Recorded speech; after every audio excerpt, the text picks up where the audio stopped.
प्रधानमंत्री मोदी ने G7 के आउटरीच समिट में वन अर्थ वन हेल्थ का मंत्र दिया है। प्रधानमंत्री की इस पहल का G7 देशों ने समर्थन किया है। ऑस्ट्रेलिया के प्रधानमंत्री स्कॉट मॉरिसन ने कोविड वैक्सीन से पेटेंट पर छूट के मुद्दे पर पीएम मोदी के साथ हुई चर्चा का जिक्र किया और इस पर फ्रांस का पूरा समर्थन भी जताया।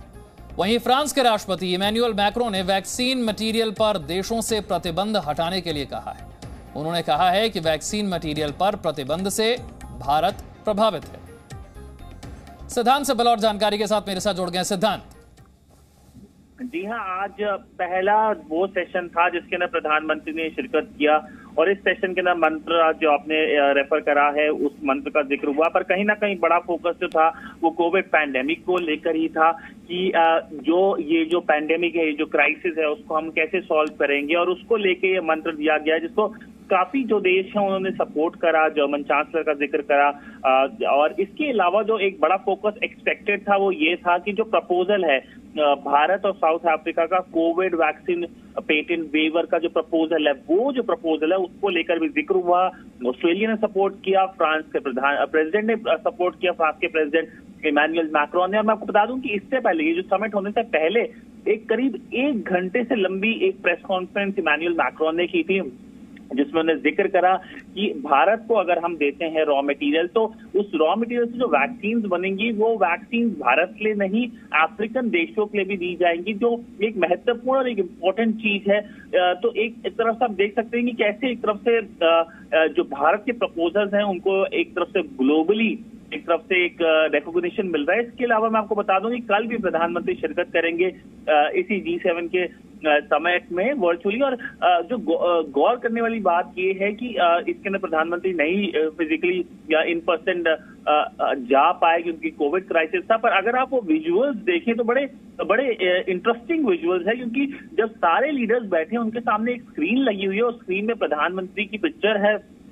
वो पिक्चर बेसिकली एक तरफ से वो एक वीडियो है और वो वीडियो से प्रधानमंत्री डायरेक्टली ज्वाइन कर रहे थे, बल्कि यूके ने समिट से पहले कह दिया था कि हम ऐसा प्रोविजन करेंगे कि प्रधानमंत्री वहां प्रेजेंट होंगे रूम में। तो ये एक तरफ से डिजिटली प्रधानमंत्री प्रेजेंट थे उस रूम में और प्रधानमंत्री ने प्रपोजल्स दिए। कल 2 सेशंस होंगे जिसमें प्रधानमंत्री शिरकत करेंगे।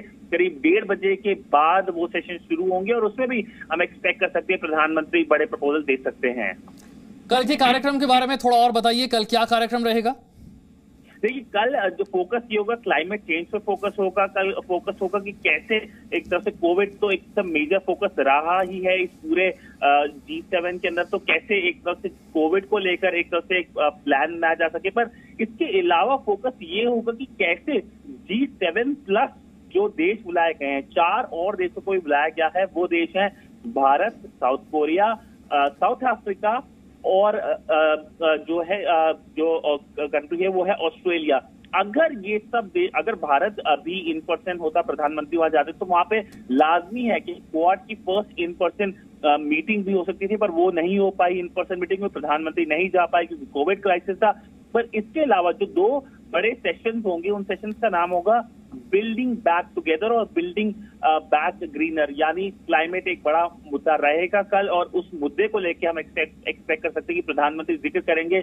इंटरनेशनल सोलर अलायंस का मैं आपको बता दूं कि इंटरनेशनल सोलर अलायंस जो प्रोजेक्ट है 2015 में भारत और फ्रांस से शुरू किया था और अब करीब 50 से ज्यादा देश इसके अंदर शिरकत कर चुके हैं। बल्कि एक पहला इंटरनेशनल ऑर्गेनाइजेशन है जो भारत में हेडक्वार्टर है, इसका हेडक्वार्टर गुड़गांव में है। तो क्लाइमेट को लेकर भारत बहुत कुछ इनिशिएटिव ले रहा है। बल्कि अगर पेरिस क्लाइमेट कमिटमेंट की बात कर लें तो भारत ही एक ऐसा बड़ा देश है जिसकी कमिटमेंट ना केवल फुलफिल हो रही है पर एक्सीड कर रही है। तो एक तरफ से भारत दुनिया को एक तरफ से प्रोसेस बता सकता है या एक तरफ से एक दिशा दिखा सकता है कि कैसे वो भी ऐसे इनिशिएटिव ले। जिस तरीके से आपने थोड़ी देर पहले जिक्र किया कि एक विजुअल था जिसमें सभी के स्क्रीन पर प्रधानमंत्री मोदी नजर आ रहे थे, G7 में भारत का बढ़ता हुआ दायरा या फिर भारत का बढ़ता हुआ प्रभाव, इसे आप कैसे समझाएंगे? देखिए, अगर हम G7 में भारत का इतिहास देखें तो पहली बार भारत को 2003 में बुलाया गया था। तब प्रधानमंत्री जो थे वाजपेयी, अटल बिहारी वाजपेयी, उन्हें फ्रांस ने बुलाया था। तो 2003 जो समिट हुआ था उसके बाद हमने देखा कि 2005 से लेकर 2009 तक जब प्रधानमंत्री मनमोहन सिंह थे उन्हें बुलाया गया। उस वक्त 2005 में यूके ने बुलाया था। यूके का जो एक समिट जो था वो ग्लेनीगल समिट था, काफी फेमस समिट था उस वक्त 2005 का समिट। बट उसके बाद 2009 के बाद कुछ एक तरफ से G7 और भारत का कुछ हुआ नहीं राब्ता, पर 2019 से हमने देखा कि फिर से एक तरफ से मुहिम शुरू हो गई। 2019 में फ्रांस ने भारत को बुलाया था। जो समिट हुआ था वो समिट, अगर मैं आपको रिकॉल कर सकूं, सबको याद होगा, अगर आप याद करें वो समिट जिसके अंदर प्रधानमंत्री ने एक तरफ से जब वो जो एक मीटिंग हुई थी डोनाल्ड ट्रंप के साथ, और उन्होंने उनके हाथ पे भी एक तरफ से एक लाइट सा स्लैप मारा था जिसको आज भी लोग याद करते हैं। तो उस समिट, वो जो समिट था वो G7 का ही समिट था फ्रांस के अंदर। उसके बाद पिछले साल भी 2020 में भी G7 होना था। डोनाल्ड ट्रंप ने भारत को इनवाइट करा था। ये समिट कैंप डेविड में होना था और ये समिट करीब जून में होने वाला था, पर ये समिट हो नहीं पाया क्योंकि कोविड क्राइसिस था और एक तरफ से यूएस प्रेसिडेंशियल इलेक्शन भी थे। तो पहली बार शायद ऐसा हुआ कि G7 नहीं हो पाया, और इस बार फिर से G7 हो रहा है। इस बार यूके में हो रहा है और इन पर्सन मीटिंग हो रही है। इसमें करीब 9 देश शिरकत कर रहे हैं इन पर्सन, और भारत वर्चुअली प्रेजेंट हो रहा है। और ये समिट तब आ रहा है जब चाइनीज एग्रेसिवनेस हो रही है। तो हम एक्सपेक्ट कर सकते हैं जब ये G7 शिखर सम्मेलन कल खत्म होगा तो चाइना को लेके काफी इनिशिएटिव अनाउंस करे जा सकते हैं। बहुत बहुत शुक्रिया सिद्धांत इस जानकारी के लिए।